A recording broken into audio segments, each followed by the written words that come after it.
Waalaikumsalam warahmatullahi wabarakatuh. Alhamdulillahirabbil alamin wa bihi nasta'in ala umuri dunya waddin. Assalatu wassalamu ala asrafil anbiya'i wal mursalin wa ala alihi wa ashabihi ajmain, amma ba'du.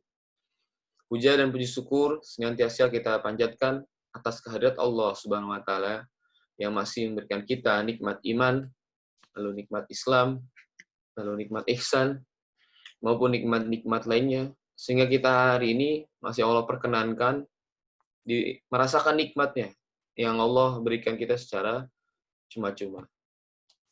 Mudah-mudahan dengan itu semua kita bisa terus mensyukuri, terus mengingat diri bahwasannya tiada yang lebih besar selain Allah Subhanahu wa taala. Dan tidak lupa juga salawat serta salam kita junjungkan kepada Nabi kita Nabi Muhammad sallallahu alaihi wasallam beserta para keluarganya, sahabatnya, dan juga umatnya yang senantiasa mengajak kepada kebaikan, yang mengorbankan harta bahkan jiwanya demi tegak dan jayanya Islam, yang membawa dunia dari gelap gulita sampai pada dunia sekarang dengan terang benderang dengan Islam. Mudah-mudahan kita sebagai umatnya bisa istiqomah dalam ajarannya, bisa mengikuti sunnah-sunnahnya, dan juga bisa mendapatkan syafaat atau pertolongannya di hari akhir nanti. Amin ya rabbal alamin. Dan sebelum kita mulai, agar agenda kita berkah dan diberikan kelancaran juga, maka baiknya kita buka dengan lafaz yang baik. Kita buka dengan membaca lafaz ta'awuz, basmalah, dan juga sholawat. A'udzubillahi minasyaitonirrajim. Bismillahirrahmanirrahim. Allahumma sholli ala sayyidina Muhammad wa ala ali sayyidina Muhammad. Ya, baik. Sebelum kita lanjut ke agenda berikutnya, sedikit memperkenalkan ya. Ya, ini pembicaranya masih yang sama, Bu Hajah Agustin Kurniawati ya. Tanpa perlu dipresent lagi, beliau dari apa. Yang jelas, beliau background-nya adalah seorang pendidik, seorang ibu rumah tangga juga, lalu menjadi konsultan sekolah Islam di Depok, dan juga menjadi duta parenting IGSBB, ya, dan masih banyak lainnya. Dan sekarang beliau menjabat sebagai Direktur Pendidikan di Yayasan Ruhama, Depok. Dan hari ini beliau menyampaikan materi berkaitan dengan pentingnya pendidikan seks untuk remaja. Tuh. Yang tadi sudah di-preview bahwasannya ini berdasarkan realita yang ada di masyarakat, pendidikan seks ini masih menjadi satu hal yang tabu, yang bukan jadi prioritas untuk disampaikan, untuk dijelaskan pada anak-anaknya yang sudah bertumbuh remaja. Padahal ini adalah salah satu cara untuk akhirnya memproteksi, ya, ataupun menguatkan imunitas anak-anak kita yang sudah bertumbuh remaja agar lebih aware dengan lingkungannya dan lebih menjaga dirinya. Baik, tanpa panjang kalam, langsung saja kita dengarkan materi yang akan disampaikan oleh Ibu Agustin Kurniawati, SPD. Pada Ibu Nia, dipersilakan. Bismillahirrahmanirrahim. Assalamualaikum warahmatullahi wabarakatuh. Waalaikumsalam warahmatullahi wabarakatuh. Innal hamdalillah nahmaduhu wa nasta'inu wa nastaghfiruh wa na'udzu billahi min shururi anfusina wa min sayyiati a'malina may yahdihillahu fala mudhillalah wa may yudlil fala hadiyalah. Asyhadu an la ilaha illallah wa asyhadu anna Muhammadan abduhu wa rasuluh la nabiyya ba'dah. Rabbi shrah li sadri wa yassir li amri wahlul 'uqdatam min lisani yafqahu qawli. Rabbana ighfir lana dzunubana wa israfana fi amrina watsabbit aqdamana wansurna 'alal qaumil kafirin. Amin amin ya rabbal alamin. Alhamdulillah, kembali puji syukur sama-sama kita panjatkan kehadirat Allah Subhanahu wa taala dengan segala rahmat, hidayah serta kesempatan yang Allah berikan kepada kita pada malam hari ini. Allah izinkan kita bisa melaksanakan bertemu kembali pada kegiatan Pondok Parenting Metamorfosis.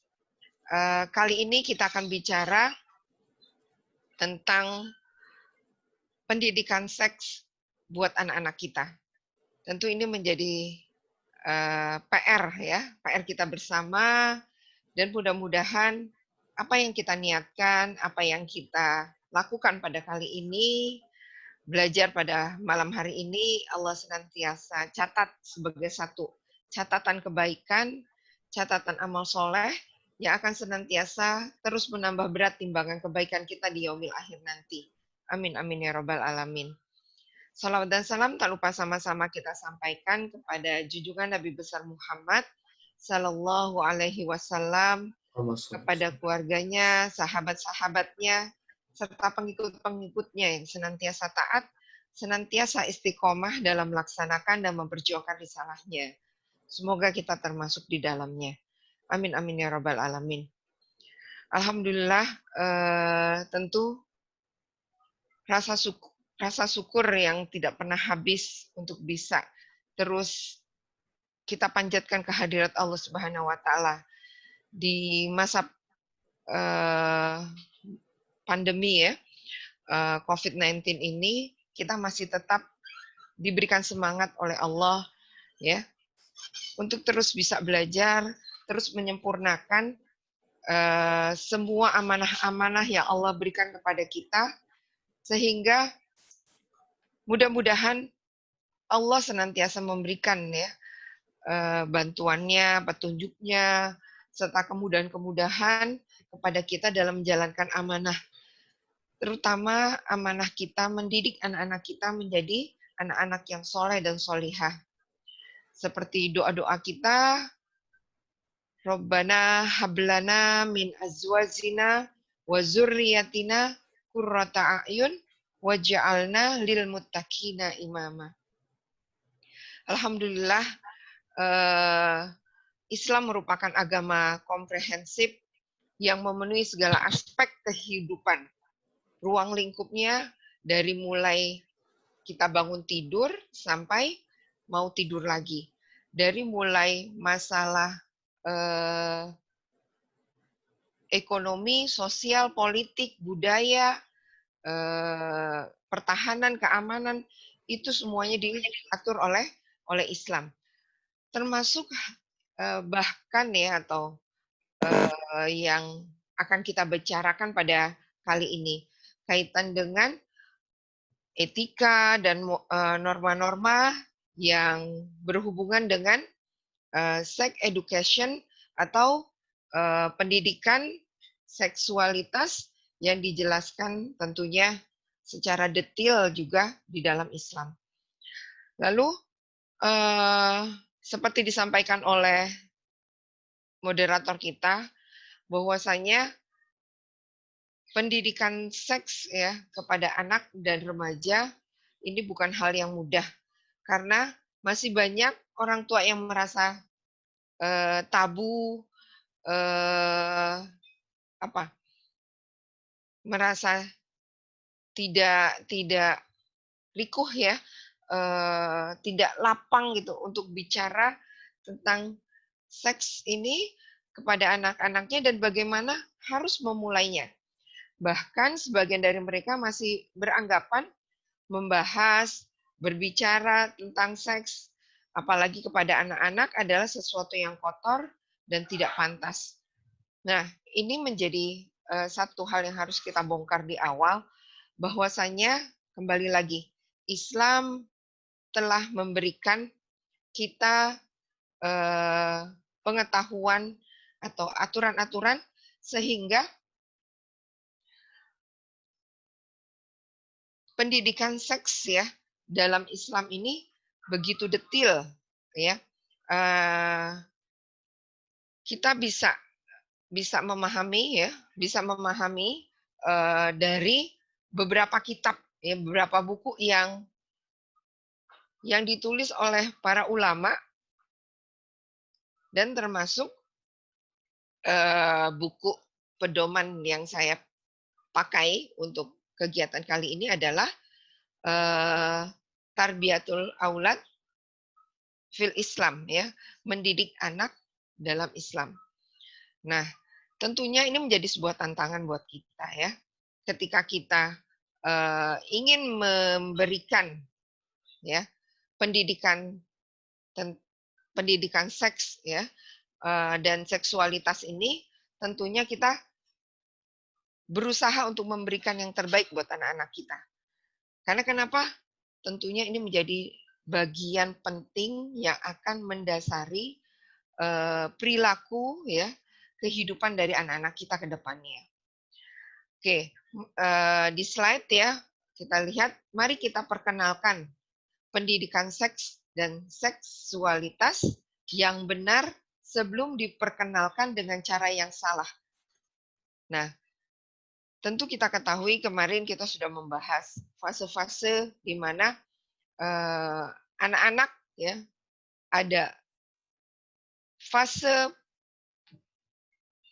balik, pubertas, ya, keinginan tahu, keinginan untuk bisa, bukan cuma sekedar tahu, merasakan atau menikmati itu seringkali menjadi bagian yang dilakukan, ya, atau bagian dari karakter atau bagian dari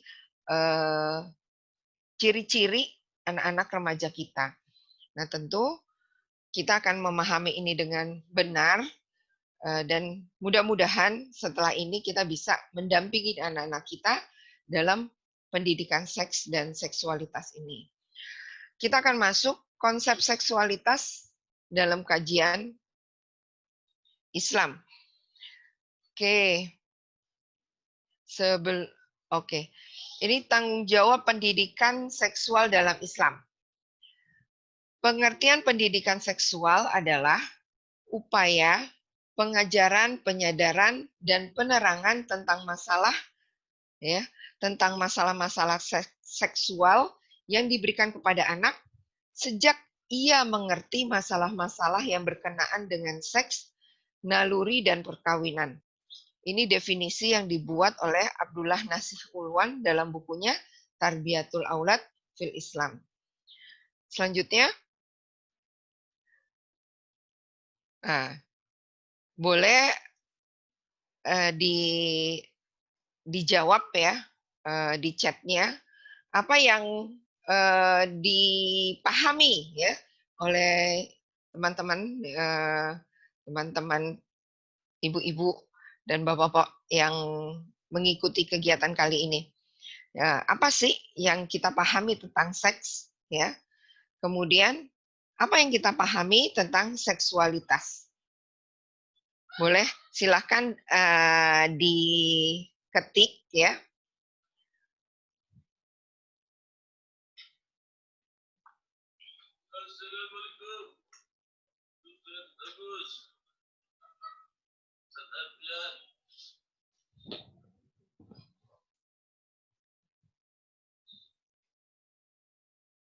Ya, belum ada yang masuk, ya? Atau ada yang mau jawab?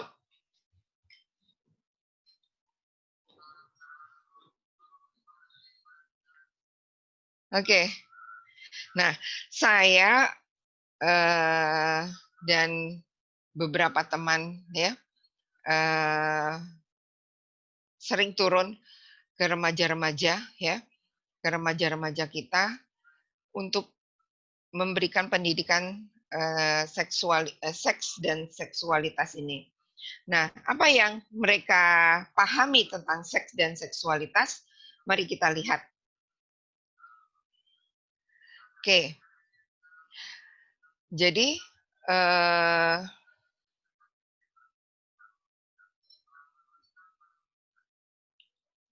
yang dipahami oleh anak-anak kita tentang seks, ya,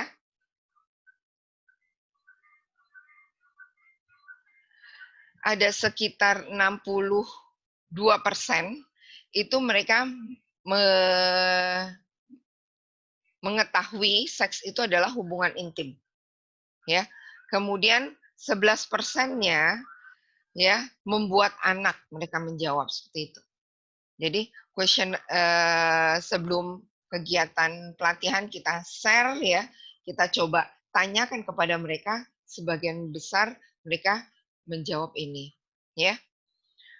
Jadi yang dipahami oleh anak-anak kita, seks itu adalah ya seperti ini, gitu ya. Seks itu telanjang, seks itu bokep, ya. Kemudian seks itu hubungan mesra, seks itu tidak tahu, atau seks itu porno. Jadi hanya yang menjawab tidak tahu itu hanya 4%. Kalau kita sekitar 150 anak, maka saya bisa menemukan jawaban tidak tahu atau memang kosong, ya mereka nggak jawab apa-apa, itu hanya sekitar tidak lebih dari 10 gitu anak-anak yang tidak paham arti seks itu. Selanjutnya, oke. Jadi seks itu adalah jenis kelamin, ya. Jenis kelamin. Jadi seks ya, kalau bahasa Inggris seks itu kita ngejawab laki-laki atau perempuan seperti itu. Nah, perbedaan badan atau biologis pria atau wanita. Oke. Jadi kalau yang kita harus memahami yang disebut seks itu adalah jenis kelamin. Lanjut. Oke. Lalu seksualitas. Seksualitas, ya.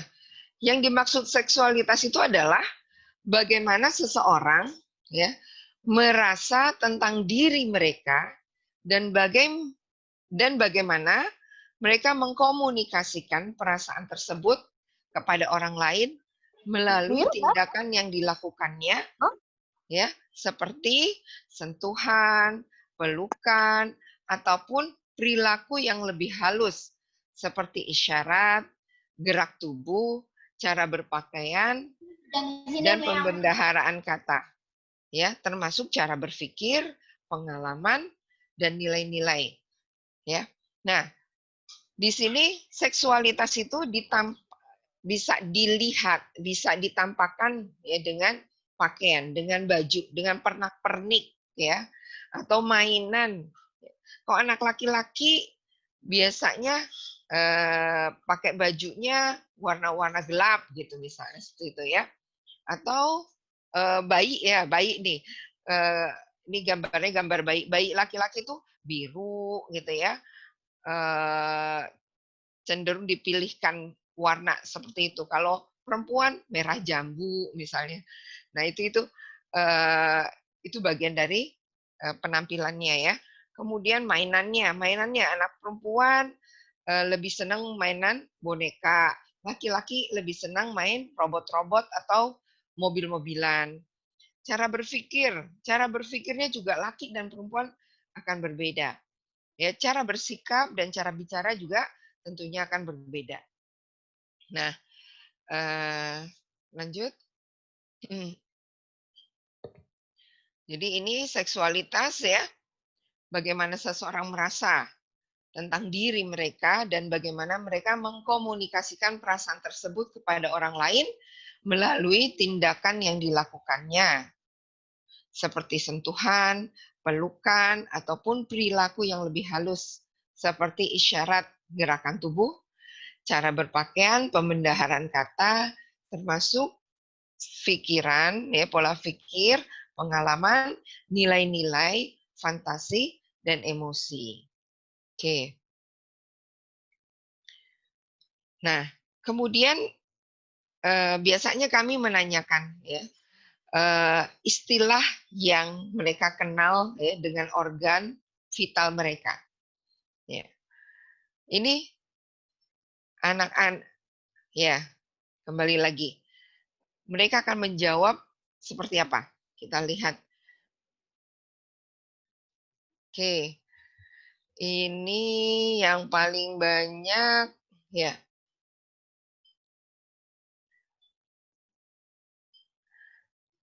Oke, kita bisa pahami kenapa anak-anak menjawabnya seperti ini gitu ya. Ada yang mereka sebut ini ada yang pupuk ya, pipis, noni gitu ya.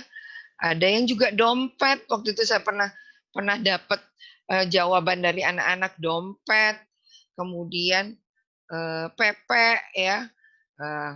Itu istilah yang mereka gunakan dan biasa mereka gunakan ya untuk menyebut organ vital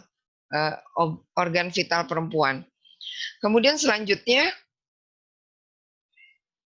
organ vital laki-laki. Ya, sebagian besar ya menjawab ya ini titit. Ada juga yang burung. Nah, ya yang saya sempat temuin gitu burung. Nah, ini bagian dari edukasi orang tua sebenarnya. Ya. Kenapa mereka akhirnya menyebut dengan kata-kata atau sebutan itu. Nah, lanjut maka perlu buat orang tua ini bagian dari pendidikan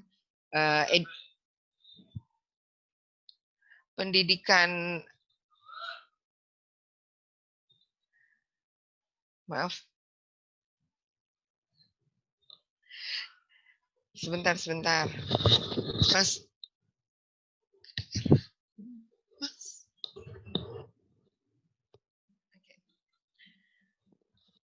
Jadi istilah dalam atau penyebutan organ vital itu bagian dari sex education kita atau pendidikan seks pada anak kita.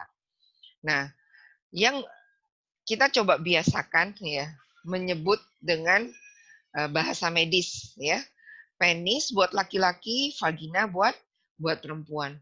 Lalu Allah menyebut organ vital ini dengan di surat An-Nur ya, surat An-Nur ayat 30.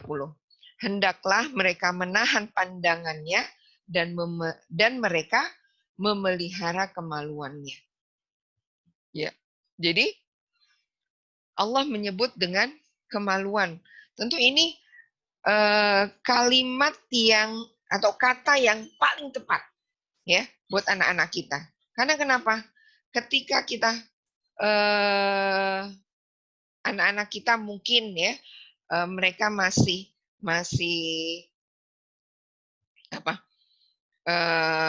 belum paham auratnya, kemudian dia keluar rumah atau keluar kamar tanpa menggunakan pakaian dalamnya gitu ya, atau telanjang gitu, maka kita bilang, ayo malu ya. Seringkali kita menyebut ya malu gitu, ditutup, dipakai celananya misalnya seperti itu.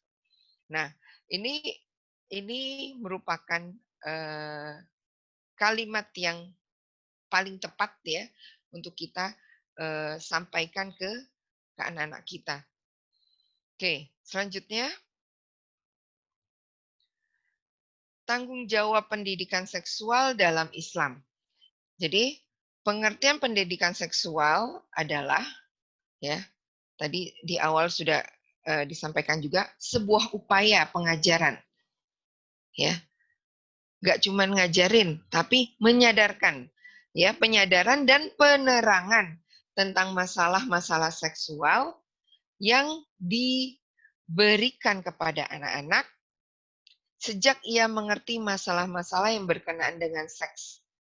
Oke, berkenaan dengan seks tadi berarti jenis kelamin. Ini bisa kita ajarkan sejak anak masih usia dini. Ya, ketika dia sudah bisa mengenal ibu dan bapaknya, ya sebenarnya kakak dan adiknya, kakaknya lah ya. Kalau bayi berarti kan masih kakaknya. Berarti kita bisa mengenalkan bapak laki-laki, ibu perempuan, adik, ya atau kamu ya perempuan seperti ibu misalnya.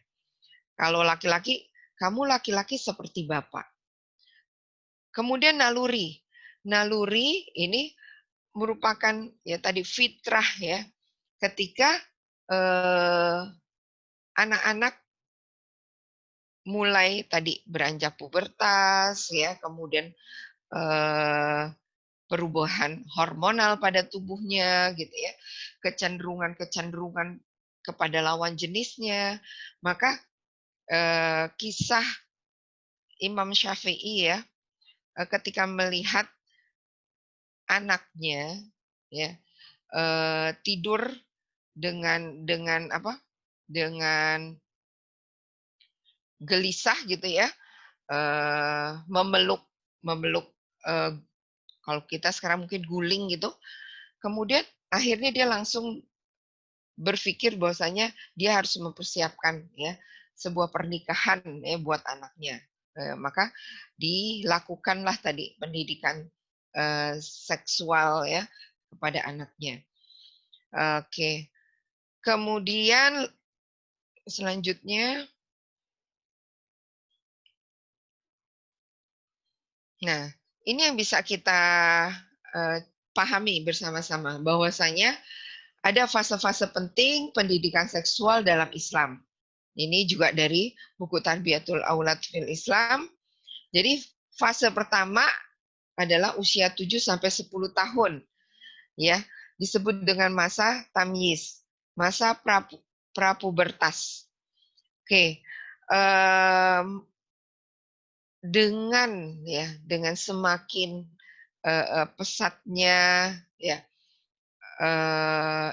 informasi atau yang menjadi rangsangan buat anak-anak kita. Kemudian dengan terus meningkatnya gizi anak-anak kita, maka sebagian besar ya di angka 10 ini ya itu sudah ada yang masuk bukan lagi prapubertas tapi sudah pubertas, sudah balik.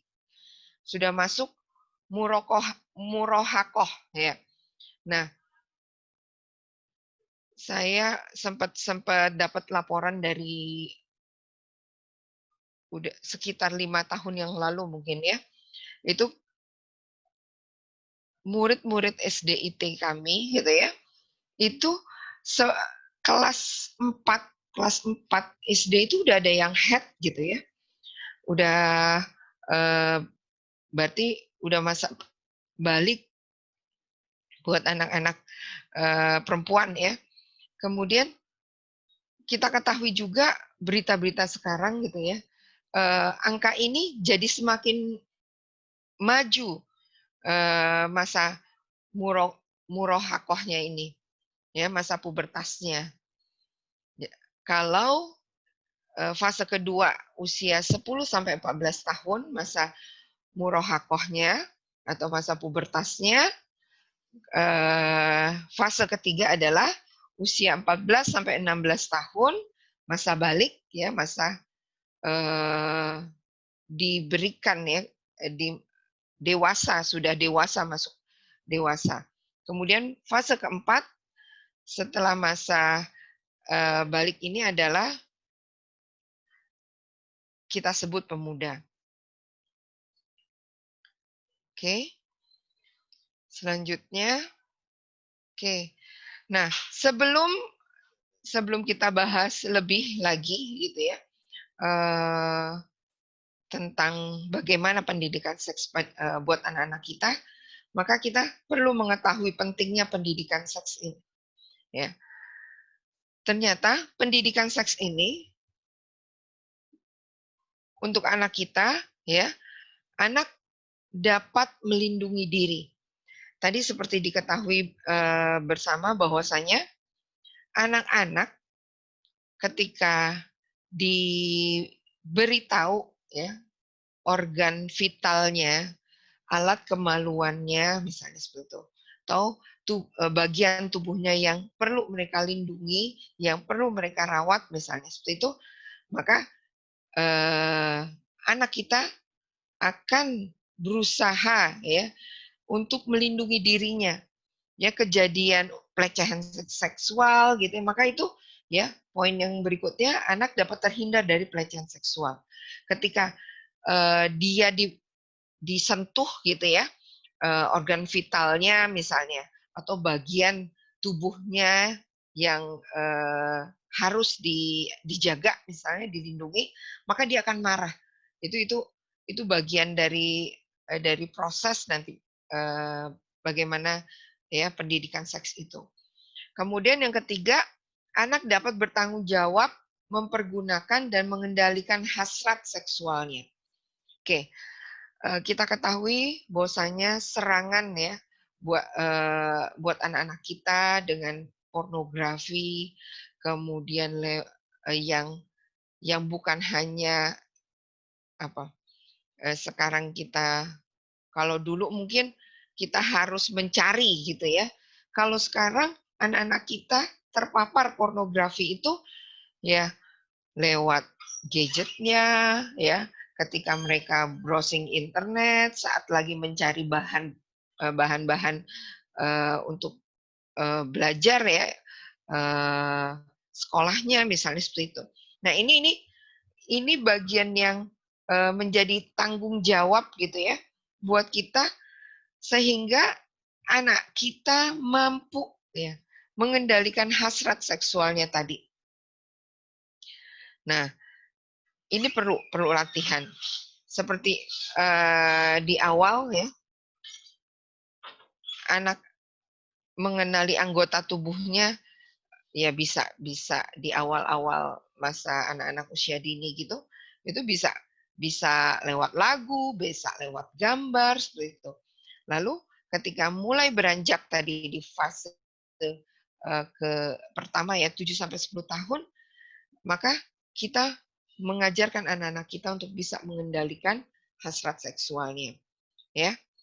Kemudian ya kita pernah mungkin membaca atau menonton anak kelas 5 SD, anak-anak SD ya melakukan ya pelecehan seksual kepada anak TK gitu. Ini kejadian juga di Depok ya.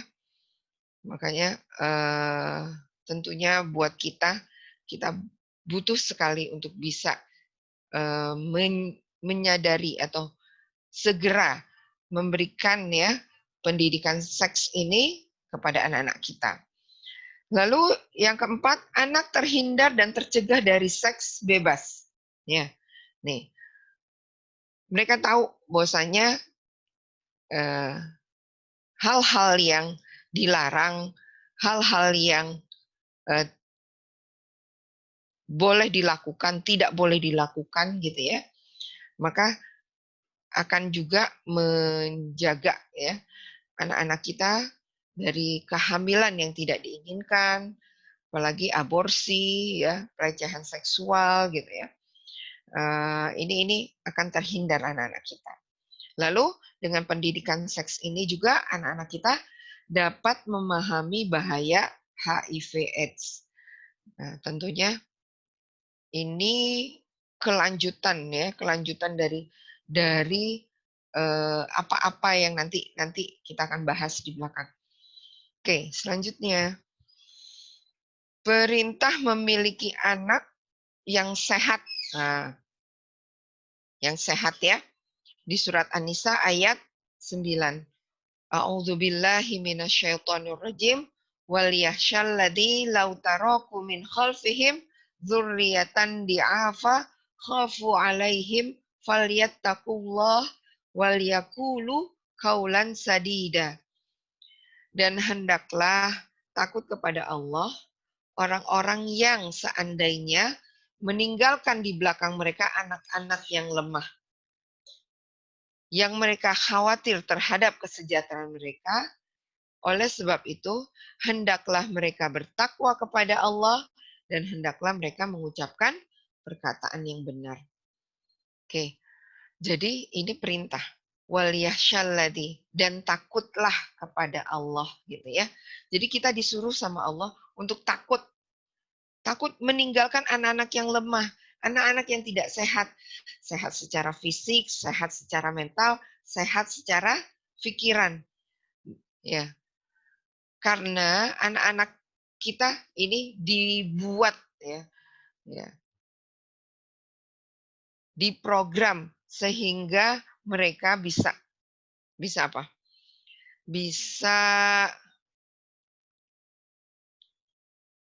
melakukan sesuatu yang membuat dirinya ya tadi menjadi tidak kuat, tidak sehat secara fisik, ya.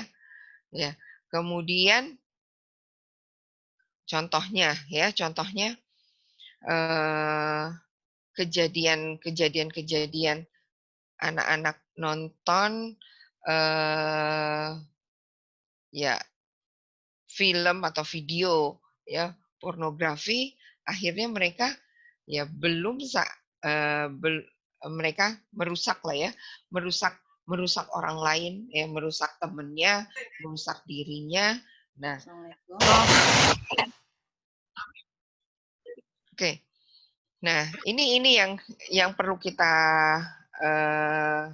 sadari. Kemudian anak kita juga jadi tidak sehat secara pikiran ketika dia kecanduan pornografi. Seperti itu. Ya. Nah, tentunya kita perlu sekali untuk terus melakukan sesuatu untuk menjaga anak-anak kita.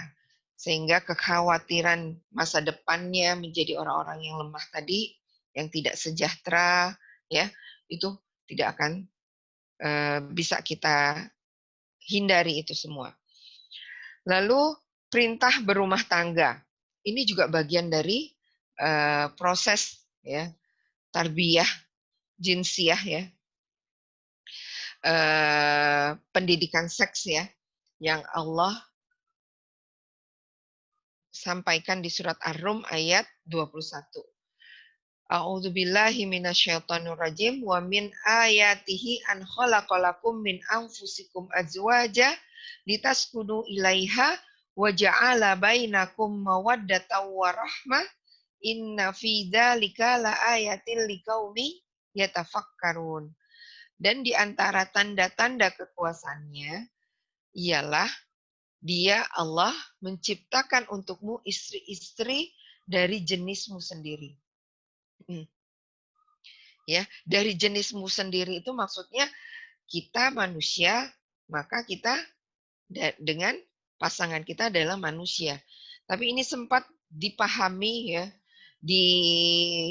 disimpangkan ya, diplesetin sama saudara-saudara kita ya yang LGBT ya, jenismu sendiri itu ya laki sama laki, perempuan sama perempuan seperti itu. Ini sempat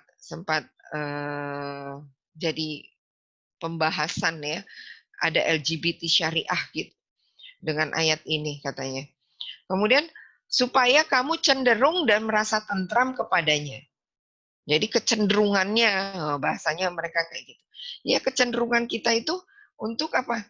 Ya, untuk saling mengasihi, ya saling menyayangi. Sesungguhnya pada yang demikian itu benar-benar terdapat tanda-tanda bagi orang yang berpikir. Nah, insya Allah kita termasuk ya dengan kita belajar pada malam hari ini bagian dari upaya kita untuk mengaktifkan otak kita, terus berpikir kreatif, terus berpikir ya, mencari solusi dari permasalahan yang ada ya bagi anak-anak kita. Selanjutnya, oke, edukasi seks kepada anak usia dini. Ini perlu dimulai sejak dini. Jadi apa yang kita bisa ajarkan ya, kita didik anak-anak kita berkaitan dengan seks ini? Yang pertama, anak mengetahui bagian-bagian tubuh. Tadi bagian-bagian tubuh yang harus dilindungi. Ya. Ada lagu yang bisa diajarkan juga ke anak-anak. Jadi bagian tubuh mana yang harus dijaga ya. mulai dari bagian dada, ya, tadi bagian kemaluan, kemudian bagian dada, bagian bokong, ya, termasuk yang tidak boleh disentuh. Ya, sentuhan boleh, ya. Jadi anak-anak nanti tahu mana sentuhan yang boleh, mana sentuhan yang tidak boleh. Lalu tanamkan sikap awareness, ya, bahwa tubuhku ini sangat berharga. Jadi merasa ya kalau tubuhku ini sangat berharga, maka tidak semua orang bisa megang, ya. Tidak semua orang bisa menyentuh seperti itu. Lalu ajarkan sentuhan dan simulasi, ya. Ini cara menjaga diri seperti apa, ya. Termasuk ini yang diajarkan, ya, ketika ada orang yang tidak kita kenal, kemudian dia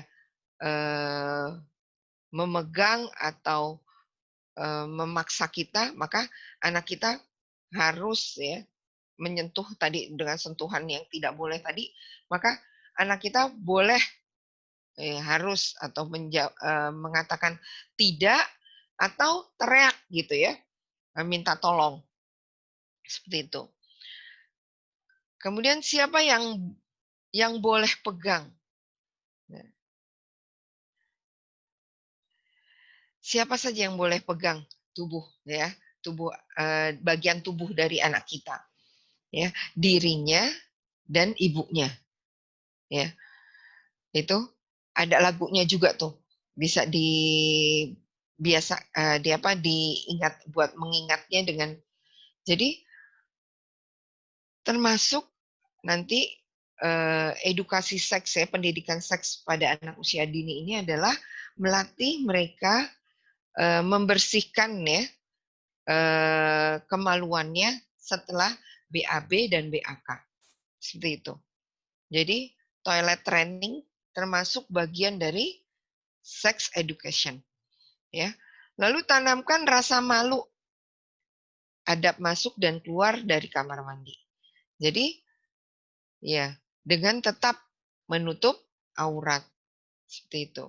Ya, batasan aurat buat anak laki-laki, ya, dari pusar sampai lutut. Buat perempuan, ya, seluruh tubuhnya adalah aurat kecuali telapak tangan dan wajah. Oke. Jadi di usia dini anak-anak sudah bisa dibiasakan dengan menutup auratnya dengan berjilbab untuk anak-anak perempuannya. Oke. Lanjut untuk usia dini yang bisa kita latih, ya, kaitan dengan edukasi seks ini, kenalkan kerabat dan orang asing. Ya. Jadi kerabat itu berarti orang-orang yang dekat dengan kita.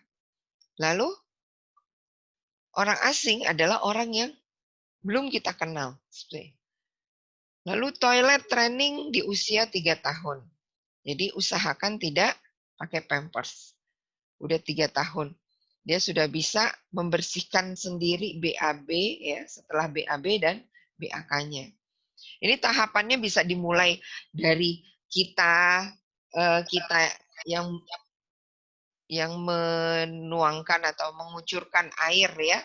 Kemudian tangannya anak kita coba bersihkan, ya, sendiri, kemudian sampai kita tanya ke anak kita, sudah bersih, masih ada kotoran atau tidak gitu. Kalau misalnya sudah tidak ada, berarti pakai sabun. Oke, pakai sabun dibersihkan lagi, kita guyurin lagi, pakai sabun, masih licin apa enggak gitu ya. Mereka sampai tahu gitu. Itu bagian ya yang memang harus dia yang bersihkan, bukan orang lain gitu. Itu dia harus tahu itu. Lalu kalau udah nggak licin, ya, kalau pakai sabun udah nggak licin, berarti sudah bersih. Jadi anak juga tahu, ya, mana yang masih kotor dan mana yang sudah bersih. Lalu tidak gonta-ganti pengasuh. Ini PR buat kita juga, ya. Kadang ya pengasuh anak ini banyak yang baru tiga bulan, ya, udah ganti lagi atau tidak cocok, ya, atau pengasuh yang bisa dibilang tidak memahami tentang pengasuhan anak, misalnya seperti itu. Akhirnya menyebabkan ini akan jadi PR juga, ya, jadi bagian dari sex education kita. Lalu meminimalisir, ya, celana dalam berkarakter lucu. Nah, ini bagian yang perlu kita coba nih, ya. Jadi pilih, ya, tidak memilih celana-celana yang berkarakter lucu untuk anak-anak kita, ya. Tidak mengajak anak ikut masuk ke ruangan ketika periksa ke dokter kandungan. Ya. Kemudian biasakan minta izin ke ruang privasi orang tua, ya, kamar. Itu diatur di surat An-Nur ayat 58-59. Ya, ada 3 waktu yang tidak boleh anak-anak kita sembarangan masuk ke kamar orang tuanya. Batasi tontonan, ya, dan orang tua wajib mendampingi. Ini yang bisa kita lakukan dalam rangka untuk sex education kepada anak-anak usia dini. Oke, selanjutnya. Nah, kita ketahui bahwasanya, ya, tadi kebutuhan gizi anak-anak kita, ya, mesti seimbang. Ya, internal itu berarti anak-anak kita butuh pasokan makanan yang bergizi. Eksternal, anak-anak kita butuh bergaul, butuh berteman, seperti itu. Lalu, ya, kebutuhan anak yang lain adalah kebutuhan spiritual, ya, dan emosional, cinta kasih dari orang tuanya. Ini perlu didapatkan, ya, oleh anak-anak kita secara berimbang. Oke. Selanjutnya. Nah, sekarang edukasi pubertas, ya. Buat anak-anak pubertas berarti ini fase kedua, ya. Kita harus memberikan pengetahuan, ya, tentang ciri-ciri primer dan sekunder, ya, anak-anak yang pubertas. Mulai dari perubahan tubuh, ya, buat laki-laki, buat perempuan, ya. Kalau laki-laki mulai suaranya berubah, kemudian tumbuh bulu, gitu, ya. Kemudian buat anak-anak perempuan, bagian dadanya, buah dadanya semakin membesar, kemudian bagian bokongnya semakin berisi, misalnya seperti itu, ya. Kemudian beri juga pengetahuan lain, ya, tentang seks dan seksualitas. Kemudian perspektif Islam, ya, pandangan Islam terhadap seks itu seperti apa, gitu, ya. Kemudian perkembangan seksualitas itu sendiri, ya, dari tadi, ya, mulai dari cara dia berpakaian, ya, kemudian cara dia bergaul, cara dia bicara, cara dia berpikir, seperti itu. Kemudian aktivitas seksual, ya. Kemudian perilaku seksual dan beri pengetahuan juga tentang pelecehan seksual. Oke, selanjutnya orang tua, ya, perlu, ya, memberikan penjelasan tentang, ya, buat anak putrinya tentang menstruasi. Jadi baiknya penjelasan ini diberikan sebelum anak-anak kita head ya. Nah, tadi saya sampaikan bahwasanya gizi ya, makanan, kebutuhan internal anak-anak kita penuhi dengan baik. Sehingga ya, kemudian pemilihan makanan juga ini perlu kita perhatikan. Karena termasuk ya hasil waktu itu saya ikut pelatihan di kedokteran, Fakultas Kedokteran UI ya. Ternyata pubertas ya anak-anak kita itu semakin maju, itu salah satunya juga karena hormon ya yang ada di ayam. Jadi ayam-ayam yang diternak ya, yang dipanen sebulan sekali itu diberikan suntikan hormon agar cepat besar seperti itu. Ternyata hormon ini tidak bisa terolah oleh tubuh kita. Tersimpan ya. Kemudian ya menstimulasi ya, memberikan dorongan untuk anak-anak putri lebih cepat menstruasinya. Dan yang cukup mengkhawatirkan adalah ya suntikan hormon ya buat anak laki-laki kita itu membuat anak-anak laki-laki kita jadi keperempuanan ya, bencong ya, atau apa istilahnya, jadi ya melambai ya katanya gitu ya. Nah itu termasuk yang disebabkan ya, semakin banyak sekarang anak-anak laki-laki yang keperempuanan gitu ya. Itu salah satunya karena hormon tadi yang tidak bisa diolah tubuh kita. Kemudian ada 3 air yang keluar dari kemaluan laki-laki. Ya, ini juga ya sebelum anak kita mimpi basah kita sudah mengenalkan mazi, wadi, dan mani serta hukumnya. Nah, ini kaitan dengan fikih. Ya, kalau keluar mazi maka tidak perlu mandi misalnya. Tapi kalau keluar mani berarti dia harus mandi. Ya, mimpi basah. Kemudian ini juga perlu ya.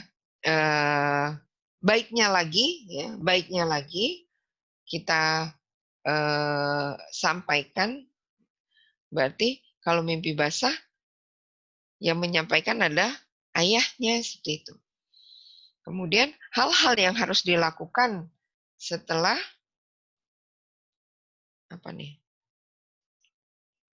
nggak kebaca.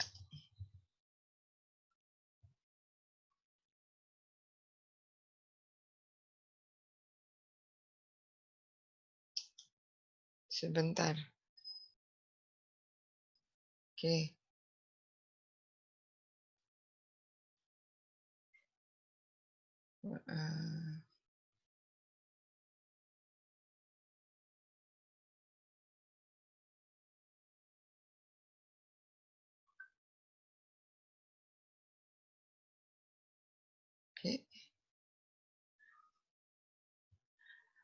Oke. Hal-hal yang harus dilakukan setelah tadi mimpi basah berarti ya.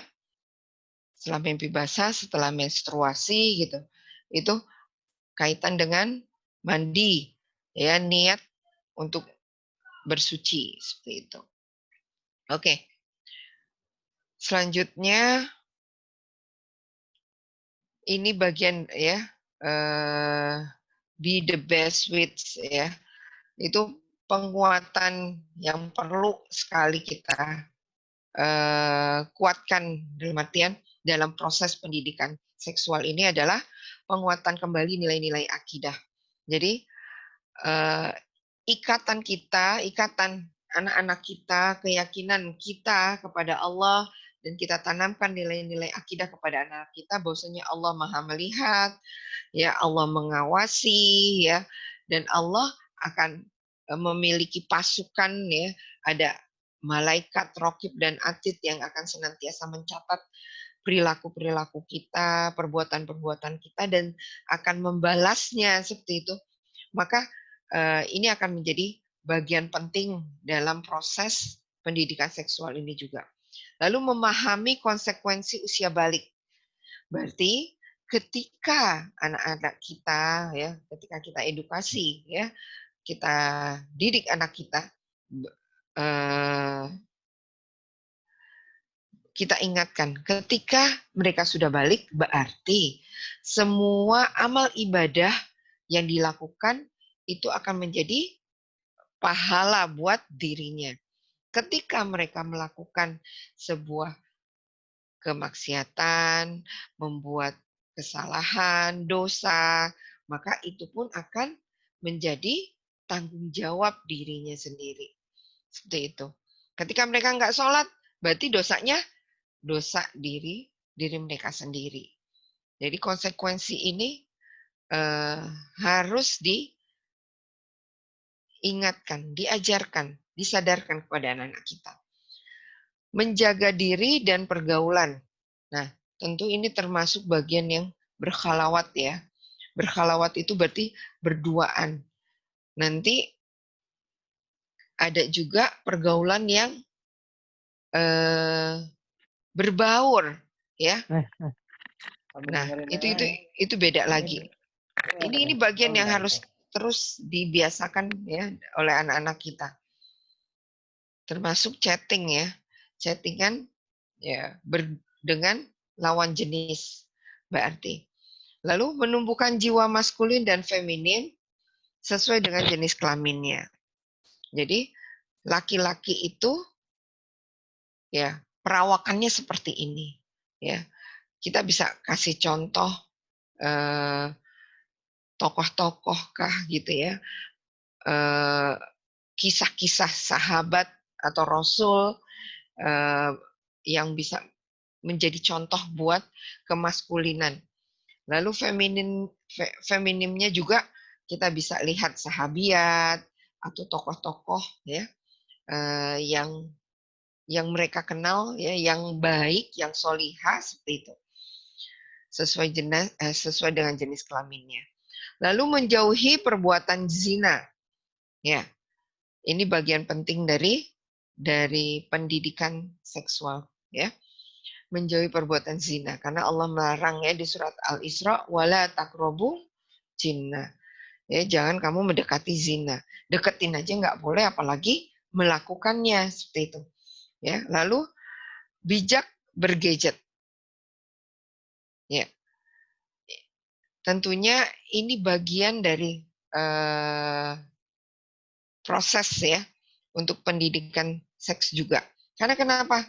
Gadget saat ini ya, informasi-informasi tentang seks ya, tentang seksualitas itu bisa dengan mudah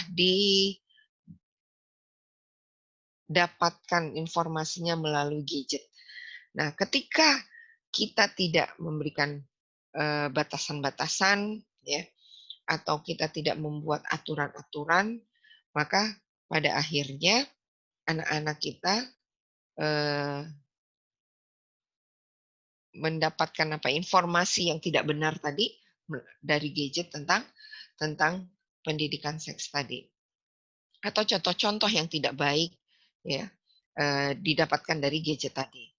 Lalu berikutnya belajar memiliki keterampilan hidup ya, life skill. Oke, jadi terbayang sama kita bahwasanya ya pendidikan seks atau pendidikan seksualitas ini itu untuk anak-anak kita memiliki keterampilan hidup ya, menjadi nanti anak laki-laki kita menjadi seorang ayah ya, menjadi seorang suami ya. Lalu anak-anak putri kita, anak-anak perempuan kita, dia akan menjadi seorang istri, dia akan menjadi seorang ibu.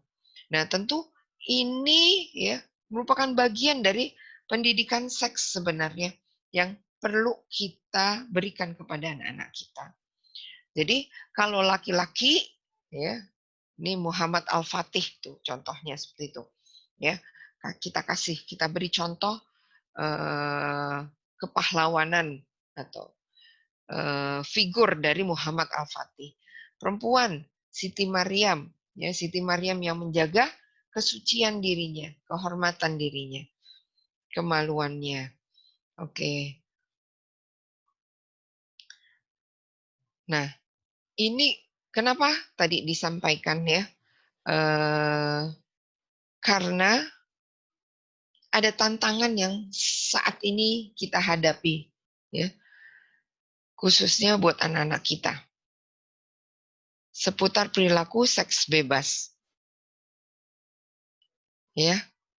Di antaranya tadi berduaan dengan lawan jenis, berkhalawat, ya. Kalau dalam Islam berkhalawat. Jadi kayaknya biasa, sudah terbiasa, ya, penampakan laki-laki dengan perempuan yang bukan muhrim, ya, mereka jalan berdua. Malah kalau di tempat-tempat tertentu, ya, di taman-taman atau di mana, ya, tempat-tempat yang malah cenderung sepi gitu ya, itu mereka malah mencari tempat-tempat yang seperti itu gitu ya. Nah, ini bagian dari sebuah, ya, perilaku seks bebas. Kemudian fantasi seksual. Oke. Fantasi seksual. Jadi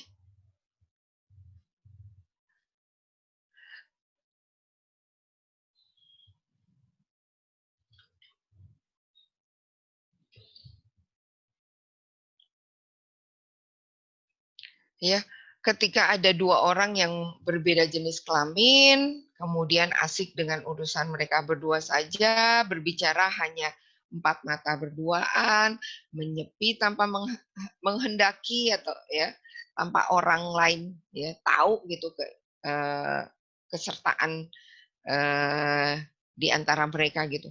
Atau malah ada yang memang biarin aja orang mau ngeliatin juga nggak apa-apa gitu ya. Ada yang seperti itu. Itu sampai kemudian kita perlu tahu ya kenapa remaja-remaja kita ingin berduaan. Ya, salah satunya mereka di fase pubertas ya, organ reproduksi sudah berfungsi meski belum matang. Kemudian ada pengaruh perkembangan kelenjar seks ya, hormonal juga membuat libido meningkat, maka remaja mulai tertarik dengan lawan jenis. Lalu butuh tempat pelampiasan kasih sayang ya, dipengaruhi dengan aspek biologis. Rasa ingin tahu tentang interaksi lawan jenis melalui praktek langsung. Jadi tadi laki-laki ya, anak-anak laki-laki kita dia mengalami mimpi basah. Lalu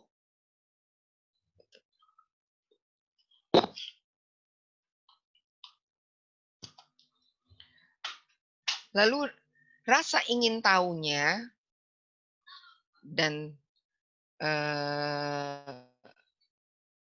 apa yang dialami ya dalam mimpinya itu ingin mereka rasakan atau praktekkan langsung.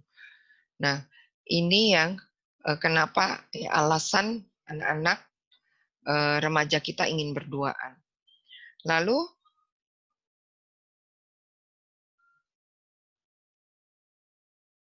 kenapa khalawat ya berduaan dengan lawan jenis ini dilarang?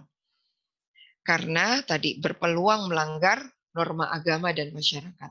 Tentu kalau mengikuti beberapa program sebelumnya ya kaitan dengan komunikasi dengan remaja kita perlu sekali ketika kita melarang sesuatu tadi, kamu jangan berduaan dengan lawan jenis ya. Anak-anak kita jelaskan kenapa gitu ya. Kenapa saya nggak boleh gitu. Ya, itu perlu ya, termasuk tadi surat wala taqrabul jinna tadi ya, jangan kamu mendekati zina karena zina itu fahisyah katanya. Itu perbuatan yang keji, ya. Perbuatan yang tidak baik. Jadi mesti tahu alasannya. Demikian ya. Maka ketika kita melarang, kenapa tidak boleh berduaan dengan lawan jenis, maka kita jelaskan berpeluang melanggar norma agama dan norma di masyarakat. Lalu bisa menaikkan sekresi hormonal kortisol yang akhirnya berpeluang memunculkan ya depresi jika terus berulang. Nah, jadi tekanan sendiri, jadi pingin ya menghilangkan rasa malu dan sungkan. Lalu berpeluang meningkatkan ya syahwat seksual ketika udah berduaan, karena hadisnya ketika ya laki dan perempuan bukan mahram tadi berduaan, maka yang ketiganya adalah setan. Ya, memunculkan peluang ingin berfantasi seksual. Oke. Nah, sekarang fantasi seksual yang berikutnya. Ya, fantasi seksual itu adalah aktivitas penyaluran hasrat seksual yang dilakukan seseorang dengan cara mengimajinasikan keintiman interaksinya bersama lawan jenis dalam pikirannya. Jadi, tadi disampaikan bahwasanya anak-anak kita ya dalam masa pubertas ya, di mana berkembang imajinasi aktivitas seksualnya. Sehingga apa yang ada ketika dapat rangsangan, dapat gambar, dapat video seperti itu gitu ya, memberikan rangsangan seksualnya, maka ketika ya tadi dia sendirian atau ketika dia tidak memiliki sebuah aktivitas yang positif, dia dapat melakukan fantasi seksual tadi. Berikutnya onani atau masturbasi. Yang dimaksud dengan onani atau masturbasi ini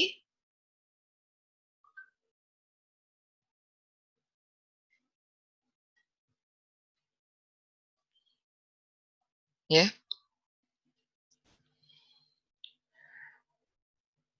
ketika stimulasi panca indera yang berkaitan dengan hasrat seksual sehingga membuat tubuh dipengaruhi oleh hormon seks yang menimbulkan sensasi, ya. Jadi ini membuat ya tadi anak-anak kita jadi nggak sehat.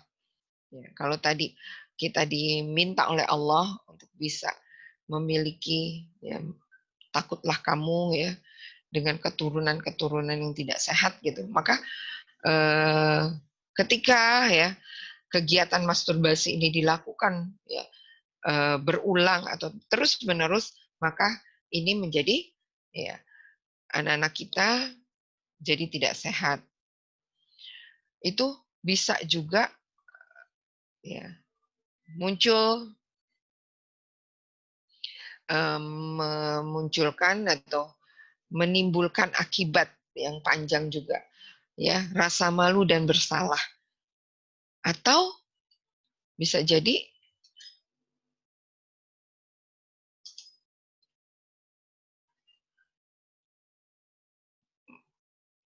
anak-anak kita jadi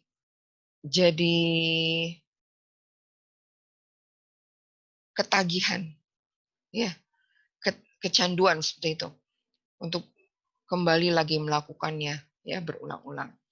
Lalu pornografi, jelas ya pornografi ini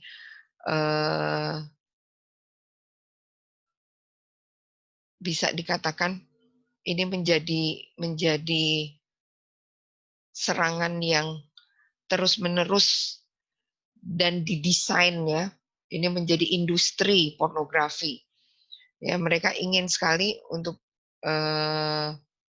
menghancurkan ya anak-anak muda kita dengan melalui pornografi ini. Kemudian LGBT ya. Lesbian, gay, biseksual dan transgender. Nah, ini juga yang pernah saya ikuti ya, informasinya bahwasanya LGBT ini menjadi sebuah tren, kemudian menjadi sebuah gerakan, ya, sehingga mereka begitu masif untuk bisa mengajak, membuat komunitas, ya, termasuk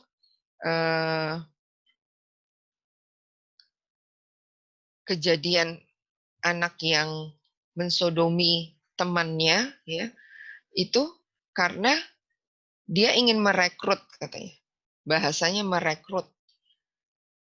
Kalau merekrut temannya untuk jadi sama-sama jadi gay, seperti itu. Ya, na'udzubillah. Kemudian penyakit infeksi menular seksual. Ini pastinya ya dengan perilaku seks bebas tadi akhirnya akan muncul ya, atau akan tertular dengan penyakit ini. Lalu aborsi.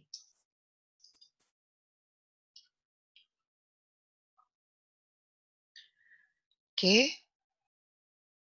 Karena pergaulan bebas akhirnya ya putri kita na'udzubillah. Ya, anak-anak putri hamil tanpa diinginkan. Sekarang tuh terkenal dengan MBA, katanya, married by accident. Oke, selanjutnya. Saya ada. Nah, ini tips ya yang bisa kita mudah-mudahan di akhir sesi ini ada tips pendidikan seks untuk anak. Ya.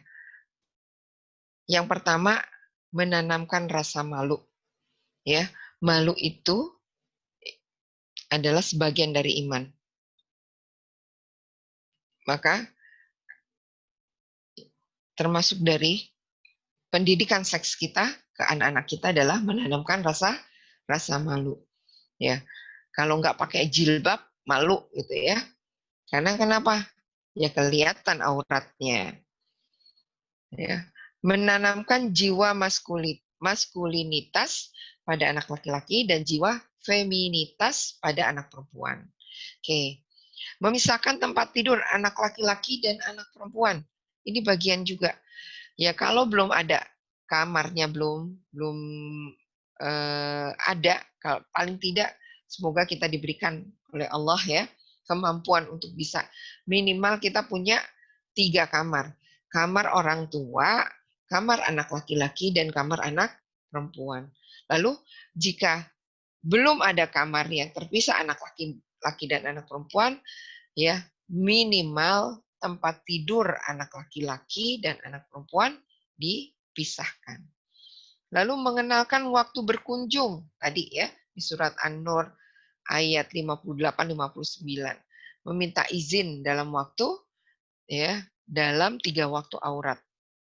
Lalu mendidik membersihkan alat kelaminnya. Tadi sempat saya sampaikan bahwasanya ya cawi ya, cebok ya, itu atau termasuk juga toilet training itu merupakan bagian dari pendidikan seks ya. Yang keenam,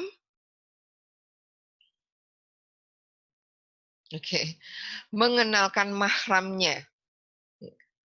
Jadi siapa ya, kalau di buku Tarbiyatul Aulad itu siapa saja yang jadi mahram ya, itu di surat Al-Ahzab ya, surat An-Nur juga ya. Itu wanita yang jadi muhrim kita ya. Jadi mahram kita.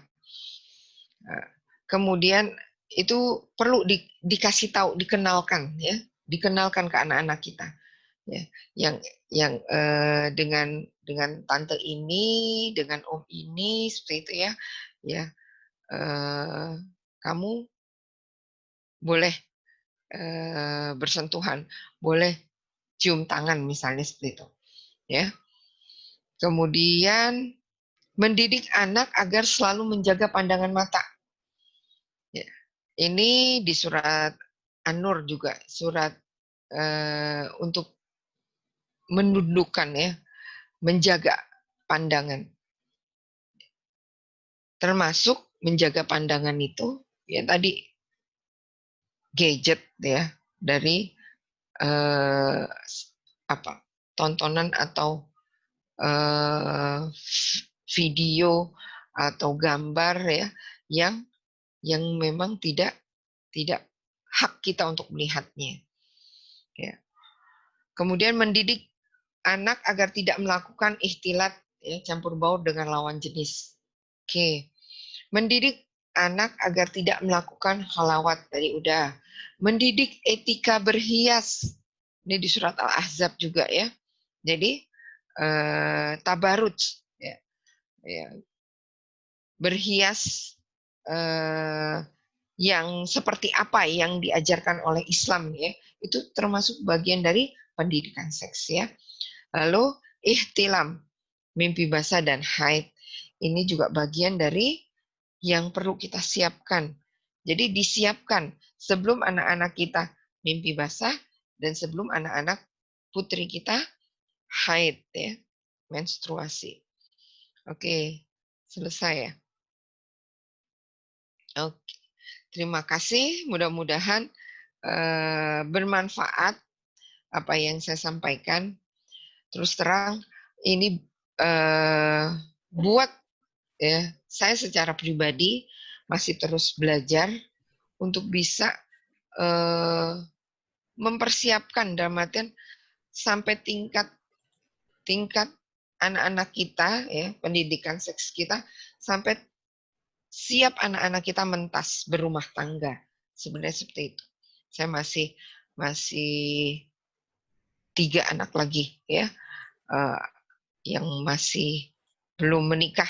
Seperti itu juga bagian dari PR yang masih harus dilatih seperti itu. Demikian selanjutnya Bang Holil. Ya baik. Terima kasih atas penyampaiannya oleh Bu Nia. Tadi kita udah sama-sama dengar bagaimana pendidikan seks untuk para remaja, yang mana ini bukan pendidikan seks biasa, tapi melainkan pendidikan seks berdasarkan Islam, berdasarkan apa yang diajarkan oleh Rasulullah SAW, berdasarkan perintah-perintah yang Allah sampaikan dalam Al-Quran, sehingga ini bisa jadi pedoman kita yang mungkin sudah cukup jauh ya dalam mencari referensi, padahal deket banget gitu. Referensi itu hanya ada di Al-Quran dan As-Sunnah gitu. Al-Quran dan hadis itu udah semuanya dijelasin deh semuanya. Cuman kitanya aja nih ya sebagai manusia, sebagai umat muslim yang kurang rajin mungkin dalam membaca, kurang memanfaatkan waktu kita yang banyak dengan membaca tafsiran Al-Quran, baca hadis gitu, yang benar-benar semua sumbernya itu, semua pelajaran, semua tata cara hidup kita itu ada di situ semuanya. Dan tadi sudah diingatkan oleh Ibu Nia lewat materinya, mudah-mudahan bermanfaat. Dan kita buka sesi pertanyaan 3 penanya dulu. Boleh disampaikan yang ingin bertanya, boleh raise hand ataupun bertanya di kolom chat ya, ataupun mau menyampaikan langsung via video dan audio, bisa langsung di unmute mic-nya. Karena ini di kelasnya kelas malam ya, jadi kalau terlalu malam takut udah pada nggak fokus gitu, makanya kita usahakan nggak sampai jam 10 gitu.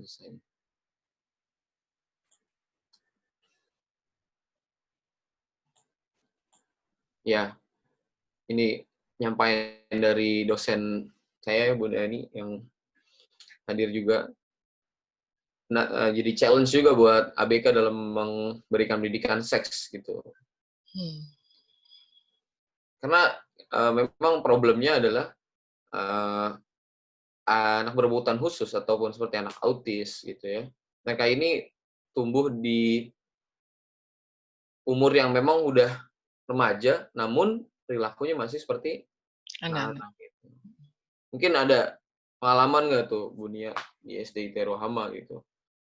Karena yang memang seperti itu yang terjadi di lapangan, di realitanya adalah mereka ini sudah balik ya dalam Islam, sudah masuk ke dunia remaja yang memang eh, mereka udah mengerti lawan jenis gitu. Mereka sudah mengerti eh, ketertarikan dengan lawan jenis gitu ya. Bahkan dulu sempat di Rohama tuh kalau saya dengar ada emang yang anak tunagrahita, mereka ngaku-ngaku ini pacar saya gitu. Nah mungkin ada tips gitu ya dari Ibu Nia mungkin atau seperti apa gitu ya? Atau ada Iya. pengalaman tadi? Iya. Oke, terima kasih. Alhamdulillah bisa bergabung belajar bareng. Ya, jadi buat anak-anak berkebutuhan khusus ya, anak-anak spesial ini memang rentang antara fisik ya, perkembangan fisik biologisnya dengan mental dan pikirannya ya atau kognitifnya itu rentangnya cukup jauh gitu. Nah, tentunya termasuk dari bagian yang kemandirian ya. Kalau di SDT Rohama itu ada ya mungkin nggak cuma SDT Rohama, semua yang memiliki layanan ya inklusif itu kita coba melatih kaitan dengan kemandirian. Kita juga sempat mengadakan beberapa kali seminar ya buat orang tua mempersiapkan anak-anak ABK-nya memasuki masa pubertas seperti itu. Ya. Nah, ini bagian sebenarnya bagian yang perlu terus dikembangkan atau perlu dicari polanya gitu. Karena akan beda satu anak dengan yang lain. Ya, ya alhamdulillah untuk anak putrinya gitu ya, ya keterampilan dia minimal ketika dia sudah haid ya, masuk waktu itu kelas berapa, kelas 5 kalau nggak salah. Maka keterampilan keterampilan yang dikuasain termasuk pendidikan seks buat anak-anak berkebutuhan khusus ini salah satunya adalah memakai pembalut. Ya, memakai pembalut sendiri. Kemudian membersihkan pembalut gitu. Kalau yang putri itu kayak gitu. Kemudian bagaimana membersihkan, tadi memakai, kemudian membuangnya gitu. Sehingga ini menjadi sebuah keterampilan tadi life skill ya yang tadi kita bahas juga buat anak-anak berkebutuhan khusus. Ya. Seringkali kita juga ngelihat loh masih ya eh, pembalut yang belum belum bersih itu langsung dibuang misalnya seperti itu. Itu bagian ya belum berhasilnya sebenarnya. Kalau dalam Islam berarti kaitan dengan pendidikan seks itu termasuk bagian itu. Lalu itu yang terbayang sama saya kaitan dengan pendidikan seks ya buat anak-anak berkebutuhan khusus tadi.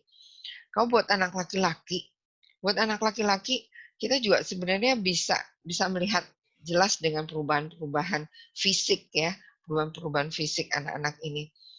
Nah, tentunya yang perlu kita ajarkan kaitan dengan ya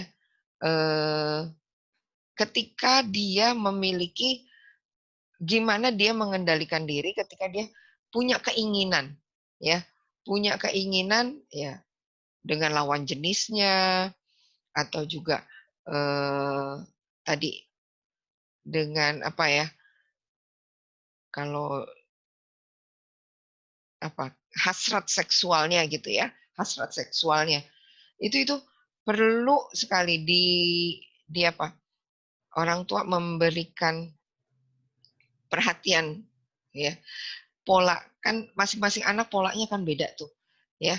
Satu sama lainnya akan berbeda. Nah, tentunya dengan mengenali pola itu, maka kita akan coba memberikan ya tadi pembelajaran, penyadaran buat anak-anak anak-anak ABK kita, dan dia tahu dia harus seperti apa ketika mengalami kondisi seperti itu gitu. Itu yang terfikir sama saya. Bu Sri ya tadi, Bu siapa? Bu Siti, Bu Neni, Oh, Bu Bu Neni. Siti. Oh, Bu Neni. Iya, Bu Neni namanya. Oh, Bu Neni. Bu Ya Siti. Allah. Oke. Ya itu jawabannya ya buat Bu Itu Neni. yang terfikir ya, yang kemarin beberapa anak-anak ABK kita. Ya. Baik, itu tadi jawabannya. Mudah-mudahan bisa menjawab ya. Walaupun belum bisa menjawab, itu jadi suatu dorongan untuk mencari lebih banyak di luar ini. Gitu. Selanjutnya, pertanyaan dari Tari. Assalamualaikum, saya Tari. Sampai usia berapa anak laki-laki atau perempuan boleh tidur bersama dengan orang tuanya atau dibantu ketika mandi? Oke. Sampai usia Ya, berapa? Mbak Tari ini ya. Oke. Jadi usia ada pertanyaan dua berarti kan? Tidur bersama dengan orang tua. Sebaiknya ya sejak bayi pun bagusnya tidak satu tempat tidur dengan ibu bapaknya gitu. Ya. Ini kaitan dengan apa? Kondisi ya yang berhubungan dengan ibu dan bapaknya ya, ketika punya kegiatan berhubungan intim kah gitu ya, atau juga bercengkrama seperti itu. Maka ya dari sedini mungkin baiknya dipisahkan dari ya kamar orang tua dengan kamar anak. Kemudian lalu usia berapa gitu ya anak-anak tidak dimandikan lagi gitu. Nah, berarti ya kemandirian termasuk ya target anak bisa mandi sendiri itu kita yang nyusun. Kita yang nyusun tuh seperti ini. Kadang kenapa kita akhirnya harus bantu anak-anak kita mandi? Karena kita menganggap anak kita mandinya masih belum bersih gitu. Oke, kemudian kenapa kita bantu anak-anak kita tadi membersihkan ya dirinya dari BAB atau BAK misalnya seperti itu, untuk cebok misalnya seperti itu. Berarti ketika kita punya program, termasuk bagian dari program. Jadi berapa umurnya itu sangat relatif. Ya, saya pernah baca baca waktu itu seorang ibu yang tidak pernah memakaikan bayinya itu pampers. Karena kenapa? Ternyata toilet trainingnya dia itu dari bayi ya. Bayi bisa duduk. Ya. Itu dia bawa ke kamar mandi itu. Dan ada jadwal-jadwal untuk anaknya pipis seperti itu. Nah, itu termasuk kemandirian yang dilatih ya ibu ini dalam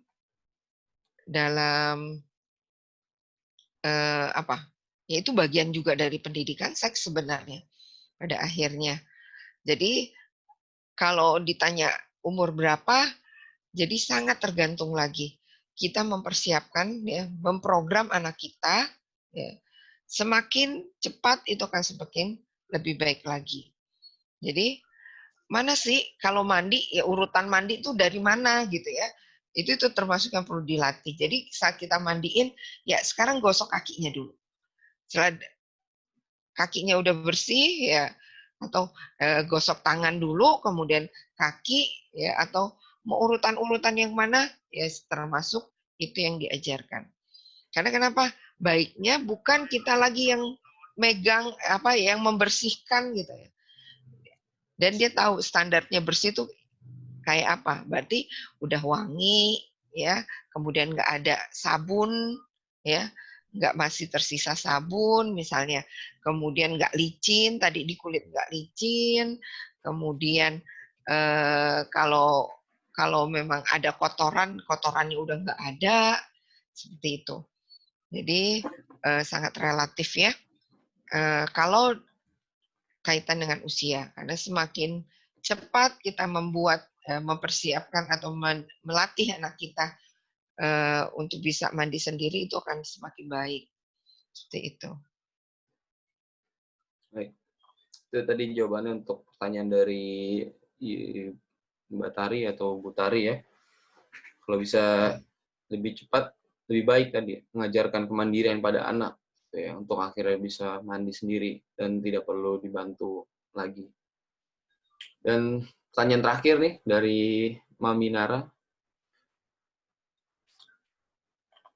Assalamualaikum. Apakah wajar jika anak saya laki-laki 10 tahun tidak punya teman perempuan? Karena dulu saya pernah menjelaskan bahwa anak laki-laki harus menjaga pergaulan dengan anak perempuan. Mungkinkah waktu itu terlalu dini bagi saya untuk mengenalkan perbedaan tersebut? Ini waktu anaknya 7 tahun. Kemudian bagaimana saya harus menjelaskan lagi bahwa bukannya dilarang berteman dengan perempuan, hanya saja cara bertemannya harus dijaga. Terima kasih, Bu Nia.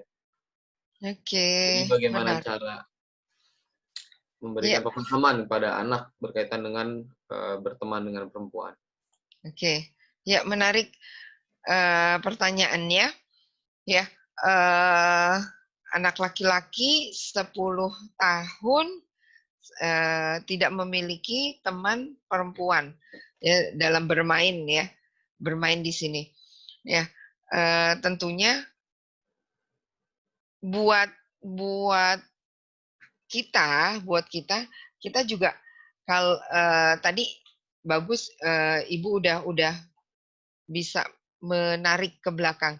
Oh, saya pernah menjelaskan gitu ya, menjelaskan bahwasanya laki-laki mainnya sama anak laki-laki gitu ya, misalnya seperti itu. Itu udah poin sendiri bahwasanya kita udah tahu, pernah menjelaskan itu sama anak kita. Kemudian tapi kita belum nambahin yang lain nih. Yang lainnya seperti apa? Bahwasanya dalam berkegiatan di masyarakat ya, ya di kelas khususnya mungkin di kelas ya di sekolah gitu, itu kita kan punya teman ya, punya teman perempuan ya. Kita perlu perlu untuk bekerja sama ya, jadi satu tim seperti itu. Sehingga jadi teman-teman perempuan ini adalah ya sama dengan teman laki-laki. Ya. Jadi ditambahkan mungkin butuh penjelasan aja Bu. Kalau menurut saya bukannya yang kemarin salah, enggak. Insya Allah itu udah baik sekali. Tinggal menjelaskan bahwasanya ada tadi ada teman-teman perempuan, kemudian kenapa harus kita pada akhirnya bukan haruslah, perlu ya bermain dengan anak perempuan tadi, karena kita di lingkungan yang sama di sekolah, kemudian ada tadi kerja-kerja tim yang bisa jadi dilakukan bersama dengan anak-anak perempuan. Kemudian berikutnya ya cara berteman ya dengan anak perempuan itu juga beda dengan cara berteman dengan anak laki-laki, ya. Mungkin kalau berteman sama anak laki-laki bercandanya bisa pukul-pukulan, bisa ya pokoknya heboh lah gitu ya. Tapi kalau sama anak perempuan berarti kan nggak bisa dipegang-pegang ya. Kemudian nggak bisa juga apalagi sampai dipukul seperti itu. Kemudian bagaimana sikap kita dengan anak perempuan, ya teman perempuan, kita menjaga anak laki-laki, menjaga anak perempuan seperti itu bisa ditambahkan aja Bu mungkin, tinggal ditambahkan aja kalau kemarin sudah memberikan sedikit perbedaan ya atau mengenalkan perbedaan tersebut gitu. Ya insya Allah Tadi ya, bisa jawabannya hanya ditambahkan saja penjelasannya ya, bukan akhirnya apa yang dijelaskan tentang tidak boleh berteman dengan perempuan gitu, itu salah gitu. Bukan Iya, begitu ya? benar. Hanya perlu ditambahkan ya. Itu dia. Dan mudah-mudahan menjawab ya pertanyaan dari Mami Nara ini. Dan dengan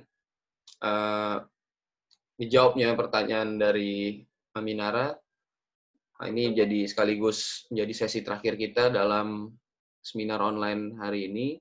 Dan sebelum ditutup, mungkin ada closing statement dari materi. Dari Bunia, silakan. Iya, kembali tadi seperti disampaikan di awal, bahwasanya Islam itu ajarannya komprehensif, ya, paripurna lah ya. Semua urusan tinggal kita cari, ya, tinggal kita pelajari dari Al-Quran dan hadis serta sirah nabawiyah gitu seperti itu. Karena kenapa? Semua yang apa yang kita berikan, yang kita didik, ya, tanggung jawab pendidikan anak-anak kita itu ya berujung kepada ketaatan kita kepada Allah sebenarnya seperti itu. Kita menjadi hamba Allah yang bertakwa, menjadi penghuni-penghuni surga kelak nanti seperti itu. Karena anak-anak kita akan menjadi penerus kepemimpinan dari umat Islam, ya. Pemimpinnya para mujahid, ya, para pejuang-pejuang kebenaran, insya Allah seperti itu. Tentunya ketika anak-anak kita tidak sehat, tidak kuat, tidak sejahtera, ya, nanti maka kembali Islam yang akan tidak bisa jaya.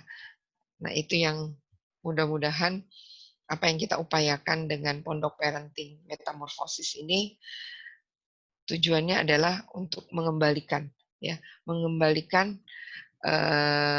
parenting ya berdasarkan nilai-nilai keislaman dan contoh-contoh dari Rasulullah Sallallahu Alaihi Wasallam. Ya, terima kasih. Ya, baik. Terima kasih Bunia atas penyampaiannya. Dan teman-teman, sama-sama kita doakan pemateri kita ini agar senantiasa sehat selalu. Amin. Juga bisa akhirnya memberikan kebermanfaatan yang lebih juga buat orang banyak. Dan mudah-mudahan berkah juga hidupnya. Amin ya robbal alamin.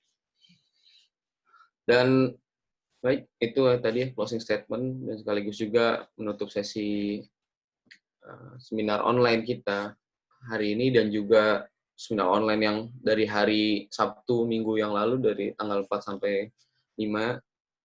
Ini sekaligus menutup dan ini menjadi batch kedua seminar online Pondok Parenting dan kedepannya kita insya Allah akan hadir lagi dengan kelas yang baru dan juga dengan materi yang baru.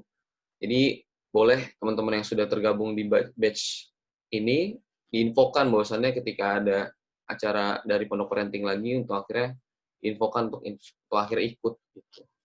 Dan yang udah ikut kelas ini nanti akan ada materi juga dan siap-siap untuk akhirnya juga daftar. Itu aja ya. Sekali lagi saya ucapkan terima kasih juga atas partisipasinya dari seluruh peserta yang sudah hadir malam ini.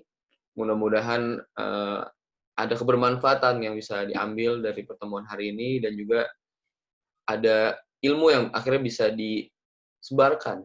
Ada ilmu yang bisa akhirnya disebarluaskan dari pertemuan hari ini. Dan saya selaku moderator dan MC, mohon maaf bila ada salah-salah kata maupun salah perbuatan. Wabillahi taufik wa hidayah. Waridho wal inayah. Kita tutup agenda kita dengan baca hamdalah. Alhamdulillahirabbil alamin. Subhanakallah. Dan istighfar sebaik-baiknya. Barangkali ada khilaf selama agenda ini. Astagfirullah. Dan disempurnakan dengan doa penutup majelis. Subhanakallahumma wa bihamdika asyhadu an la ilaha illa anta astaghfiruka wa atubu ilaik. Baik. Sekali lagi sekian dari saya. Kurang lebih mohon maaf. Wassalamualaikum warahmatullahi wabarakatuh. Waalaikumsalam warahmatullahi wabarakatuh. Begitu